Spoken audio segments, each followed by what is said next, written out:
Après la percée nazie, à Sedan, en mai 1940, les bottes allemandes résonnent sur les pavés des villes françaises.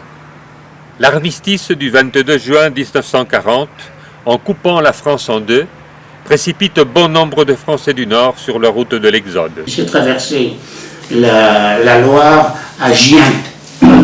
Gien, donc là je me rappelle, là c'était épouvantable parce qu'il y avait des gens, les réfugiés venaient de partout, du Nord, de l'Est, des vaches, des taureaux, des cochons, c'était épouvantable. Jamais, c'est indescriptible ce que nous avons vu là. Si pendant les 8 mois de la drôle de guerre, on s'est plus ou moins accommodé de la situation, il en est autrement après l'armistice de juin 1940. Les Français vont devoir supporter l'entretien des forces d'occupation, 400 millions de francs par jour, c'est-à-dire la moitié du budget de l'État. Des règles de rationnement sont mises en place. Pour se nourrir, se chausser, s'habiller, se chauffer ou se déplacer, il faut se procurer des bons en tout genre. L'occupant décrète des interdits de toutes sortes. Les jours sombres commencent. Les Allemands s'installent dans les lieux publics ou les belles demeures.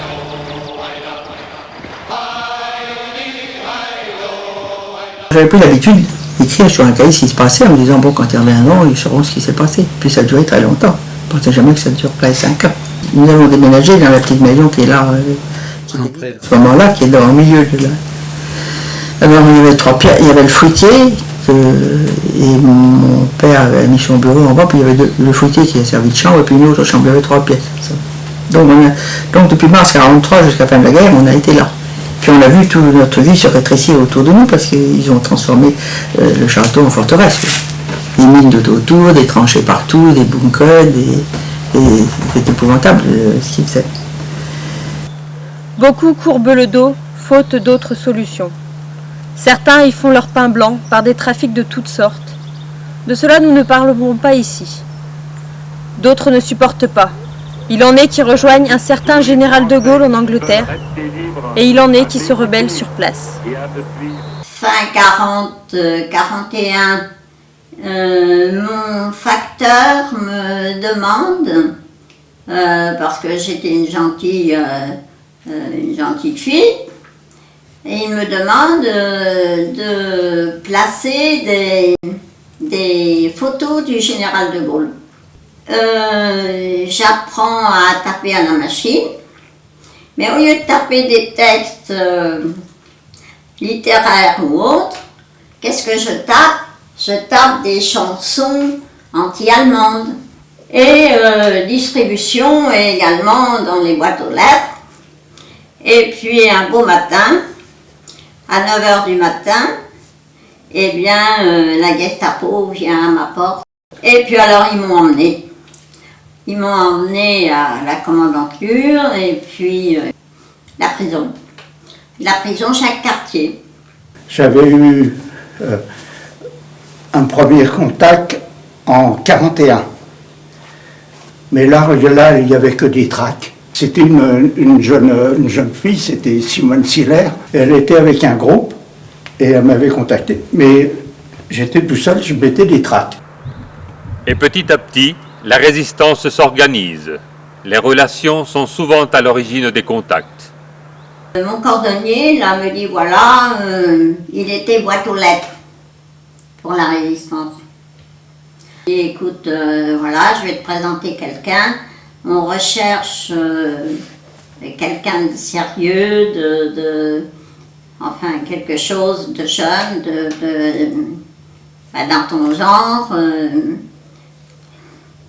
Je dis oui, pourquoi pas. J'ai fait la liaison des 8 départements bretons avec le national. Je me suis trouvé en face du gendarme Ségalin de la brigade de Couvance, qui était le chef des FFI du secteur. Et avec son appui, j'ai donc créé mon propre groupe de résistance à Plouzané. Il fallait agir d'une façon très secrète parce que nous étions en zone interdite. Le bourg était occupé par une compagnie allemande. Il fallait donc être très discret. Et j'ai limité mon recrutement à mes joueurs de l'équipe première de football était à Saint-Sané, dont j'étais le capitaine, et qui comportait entre autres 3 de mes frères. On s'est trouvé donc à 4 frères gentils, plus un autre gentil, Yves, cousin, et 3 amis, Kéméner, Calac et Cloître. Entre-temps, la zone dite libre est envahie à son tour et l'armée d'armistice dissoute. De nombreux militaires révoqués rejoignent la résistance. Le 27 novembre 1942, l'armée a été dissoute. L'invasion de la zone libre par les Allemands, l'armée d'armistice, il n'y en a plus. Je suis donc arrivé en Bretagne, chez moi. Et là, j'ai été mis tout de suite en rapport avec l'amiral Douillard. C'est Angelito, là. Oui, il est revenu ici en mars 1943 quand il a pu passer à Zoli. Et à ce moment-là, il a pris contact avec la résistance, via surtout par M. Guy Breton. C'est après le sabordage que, bon, on en parlait, et là j'avais contacté Jean Magueur pour voir s'il n'avait pas, on ne pouvait pas rentrer dans la résistance comme ça, il fallait savoir à qui s'adresser et où aller. Et ici, la résistance était inexistante, en somme, inexistante. Enfin, il y avait quand même des gens qui agissaient à l'Arsenal et tout ça. Pour nous, bon, c'était tellement occupé que c'était pas facile de faire quoi que ce soit, quoi. De toute façon, on n'avait pas là, donc on ne pouvait pas agir non plus. Heureusement d'ailleurs qu'on n'en avait pas, parce que je crois que alors ça aurait été une catastrophe. La guerre se prolonge.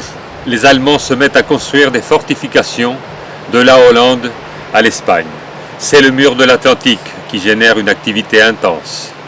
Il y avait des camps un petit peu partout où il y avait des centaines, des milliers même d'ouvriers, des gens qui venaient de Belgique, qui avaient été ramassés en Belgique et qui travaillaient dans l'organisation totale. Ils étaient mis dans les camps. Puis il y avait des milliers de travailleurs dans le coin. À Brest, là-bas sous-marine, là. Ça grouillait de monde, là. Et en 1944, hein. Dans ces constructions quasi souterraines, de jeunes soldats allemands, éloignés de leur famille et de leur contrée, vont tromper leur ennui, laisser aller leurs émotions, donner libre cours à des talents peut-être cachés, ou quelquefois crier un nationalisme exacerbé. Les conditions de vie deviennent difficiles, l'occupant réclamant toujours plus à la population. Ils missionnaient tous les jours des hommes pour Ploizel, les Ternans, pour venir travailler ici, faire des tranchées. Quelquefois, il y en avait 100. 18 mai, pour le jour de l'Ascension, il y avait 250 requis à Ploizel. Ces convois de charrettes sont sans fin sur les routes, même le dimanche.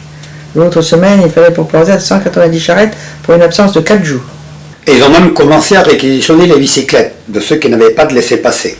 Probablement pour éviter que les gens quittent la région. La guerre est psychologique aussi. De lourdes menaces pèsent sur ceux qui cherchent à relever la tête. Certains résistants même le payent de leur vie, quelquefois suite à une dénonciation, quelquefois pris les armes à la main. Et voilà, vociférant toujours, des projecteurs dans chaque coin de la gare, de la salle, et fouille. Et ce soir-là, j'avais une valise de papier, de tickets, de je ne sais plus ce que j'avais dedans. Alors je glisse la valise sous la table, et puis, mais je n'aurais pas fait condamner quelqu'un d'autre à ma place, hein, ça c'est sûr. Mais enfin, n'étant pas visible, bon. Et puis, alors là, je ne dis pas, hein, là je crois que c'est une frayeur qui m'est restée, vraiment. Et puis, je sais pas, je n'évalue plus le temps, bien sûr. Peut-être 10 minutes après, ils ont fait le quart de la salle et puis ils sont partis, ils ont éteint et puis voilà. Ah, mais vous êtes ici? Moi je dis oui, pourquoi? Oh mais Depuis ce matin, tout le monde à Cernan ne parle que de votre capture par les Allemands. Ah bon? Alors, tiens, alors qu'est-ce que je fais? Moi j'avais ma sœur qui habitait, Madame Carvan, qui habitait un peu plus bas que l'église, dans la rue Guadanet. Au lieu d'aller chez moi, je vais chez ma sœur. Ma sœur dit, c'est vrai, mais tout le monde parle. Et puis d'ailleurs, des gens sont venus depuis la ferme voir si ma sœur avait d'autres renseignements. Et ma sœur me dit, effectivement, on parle que de ça. Fin juin, j'étais obligé de partir parce que c'est le Brest, on me dit que j'étais recherché. Alors on m'a envoyé, on m'a dit de dégager, et je suis parti à Plouzané. C'est le vicaire de Plouzané qui m'a mis en haut du presbytère. Le garde champêtre a tambouriné un avis de la commandanture de Cernan. Si un seul coup de fusil est tiré contre les Allemands, ils fusilleront immédiatement 15 otages dont les noms sont sur une liste à la commandanture. Tous les gars qui étaient ici disponibles, comme à Cernan, quand ils ont parlé d'otages, ils se sont dit, bon, il vaut autant crever avec une arme à la main que de se faire prendre comme ça, comme des lapins. Et puis, ça fait que la plupart des gars sont venus, ils savaient qu'on était à un événement. Et là, on a eu une influence de gars, et on n'avait même pas d'armes pour leur donner. Et c'est le groupe de Cernan, s'est formé là, au fond. L'espoir d'un débarquement, cependant, commence à naître. Les résistants sont appelés à fournir de plus en plus de renseignements au commandement allié. 16 mai, le bruit court à Cernan que le débarquement a enfin eu lieu cette nuit, en Belgique ou en Hollande, vous voyez, le 16 mai. Et ce bout a couru d'autant plus vite que Cernan est sans électricité depuis 2 jours, donc sans TSF pour avoir les nouvelles. Début 1944, j'ai été contacté justement avec Jo Quéré. Donc, je ne peux pas vous donner de date. Jo Quéré, qui m'avait... Et un monsieur, on l'appelait Grand Turc, de recouvrance, qui nous a raconté. Et puis alors là, il fallait faire du renseignement, puis des tracts. Cette première période, donc de février à août, a été pour nous une période clandestine de renseignement. Mais le 6 juin, pour moi, a été capital, puisque j'avais reçu cette fameuse convocation pour l'Allemagne, comme s'ils avaient senti que les choses tournaient au vinaigre. Mais l'occupant cherche à contrôler l'information. Il la censure ou la tronque. On a donc souvent du mal à distinguer le vrai de la propagande. Les comptes rendus qui paraissaient dans la presse locale étaient super contrôlés par les Allemands, ce qui fait que les renseignements qu'ils nous donnaient n'étaient pas forcément exacts. On cherchait donc d'autres sources de renseignements, et la source qui était la meilleure, c'était la radio de Londres, qui s'intitulait à l'époque « Les Français parlent aux Français ». Cette radio, bien sûr, était une écoute interdite par les Allemands. De plus, les Allemands brouillaient cette émission, ce qui fait qu'on avait beaucoup de difficultés à la voir. Et enfin, à cette époque-là, il n'y avait pas non plus beaucoup de postes de TSF. Ce qui fait qu'il n'y avait pas beaucoup de gens qui pouvaient écouter la radio de Londres à ce moment-là. Mais les résistants l'écoutaient puisque Radio de Londres diffusait un certain nombre de messages codés à leur intention. Et enfin arrive le 6 juin, et le débarquement tant espéré. Et donc cette émission-là, un beau jour, nous annonce, enfin, on nous a fait savoir, parce que l'information circulait quand même d'une façon bizarre, mais enfin on arrivait à être au courant de pas mal de choses, nous annonçait donc débarquement en Normandie. On est resté quand même un peu perplexe lorsqu'on a entendu ça, parce que on s'était dit, bon sang, ils avaient tenté un débarquement à Dieppe en 1942, et ça s'était soldé par un désastre terrible. Alors si encore ici en Normandie c'est la même chose, il vaut mieux patienter d'abord un petit peu pour savoir si vraiment c'est bon ou pas bon. Alors à l'époque, nous dire une armada de 300 000 soldats qui allait débarquer, ça paraissait énorme, quoi. 300 000, on dit, ça ne va pas être vrai, pas possible. D'autant plus que le lendemain, dans les journaux, donc le 7 juin, l'information était donnée par les Allemands et ça disait à peu près ceci. Les troupes allemandes sur la côte de Normandie ont repoussé une tentative de débarquement des troupes ennemies. Les combats continuent. Voilà donc ce qui était dit au point de vue débarquement. Pour moi, le 6 juin, je me trouvais à l'office central agricole de Landerneau, dont j'étais l'employé. Et le matin, en rentrant au bureau à 8 heures, des commentaires partout, et puis vers 10 heures, on a appris que c'était le débarquement en Normandie. Et le courrier est arrivé vers 11 heures du matin, je reçois mon courrier à mon bureau, et parmi les différentes enveloppes, il y avait une convocation officielle pour aller travailler en Allemagne. Alors là, je suis déterminé à prendre définitivement le maquis. 6 juin, ça y est, le jour J est arrivé, l'heure a sonné et on est un peu étonné de trouver ça presque normal.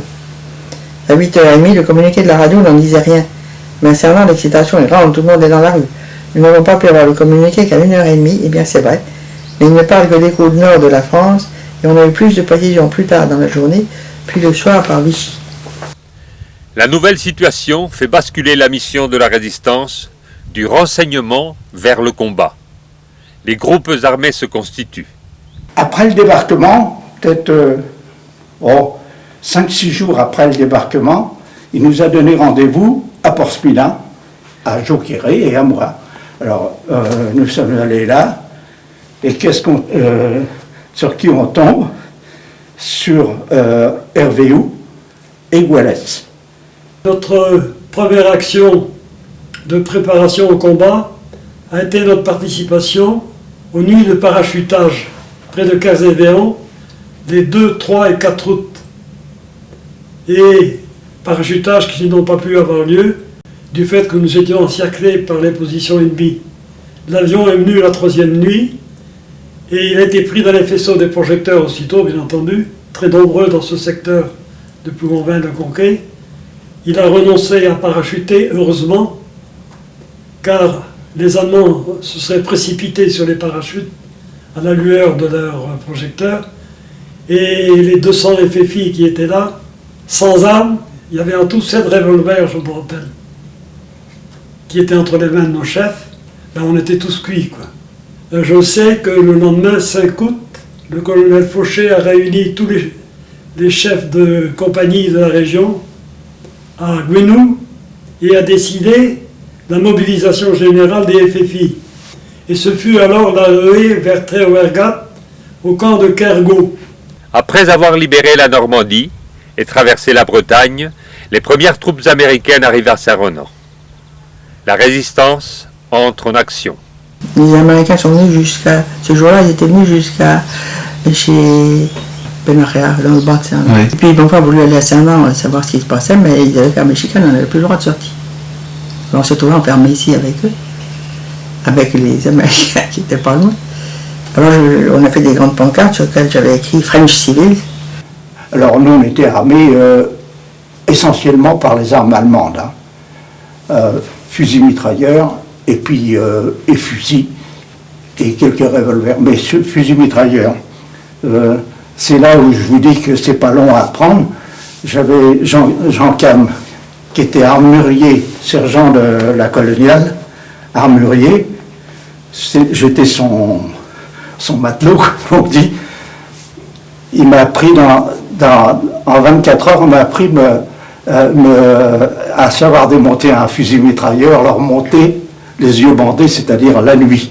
Nous avons été armés, formés en compagnie de combat, et nous nous sommes joints à ce moment-là à la compagnie de Serment, dont nous avons formé le 4e groupe de la première section.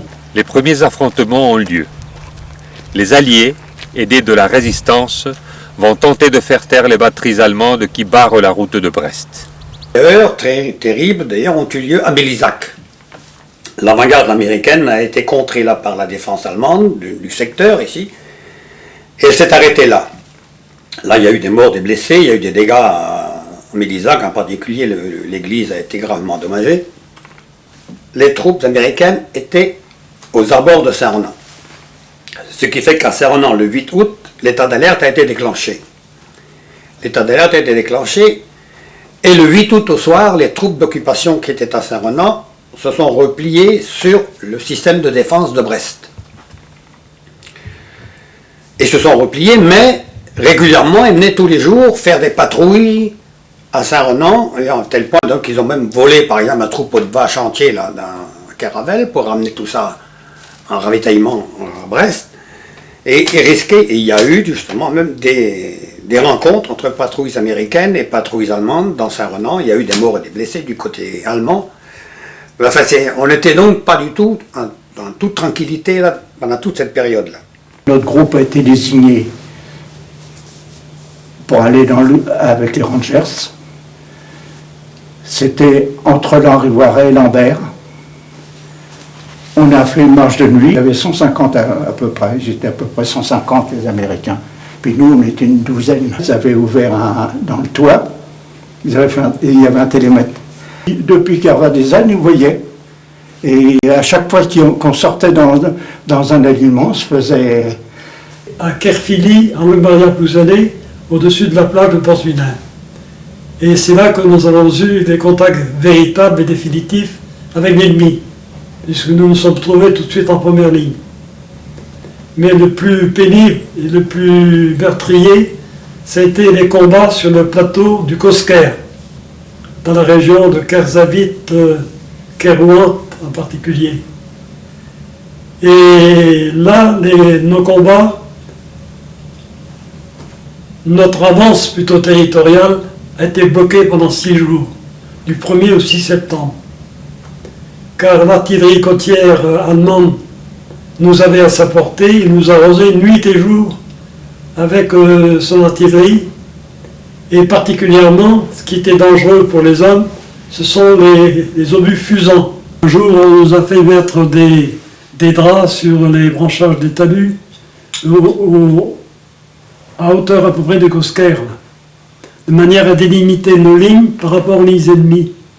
Et sont arrivés les avions à double queue qui piquaient sur le Trésir, vous savez, sur le Trésir, oui, le Trésir et Bertone, en crachant de toutes leurs armes et qui repartaient dans un rugissement de moteur. Et les balles faisaient tomber des feuilles devant nous, des talus voisins. On était à ça des tirs. Ouais. Ça, c'est des moments forts. On les a... On a les chocottes. Hein. Mais alors, les Russes, ils ont payé cher, parce que Douillard parle de 41, je crois. Et comment Ranquet a dit qu'il n'y avait que 33. Mais 33, déjà, c'est pas mal, quoi. Hein, pour un combat qui a duré, mettons, 1h30, quoi. Ouais. Et alors là j'ai vu le Boschin, franchement, je crois que si je le voyais là aujourd'hui, je le reconnaîtrais encore. Il était à quelques, je sais pas, 30 mètres, 40 mètres, je ne sais pas. Et j'ai vu épauler son arme et la pointer en ma direction.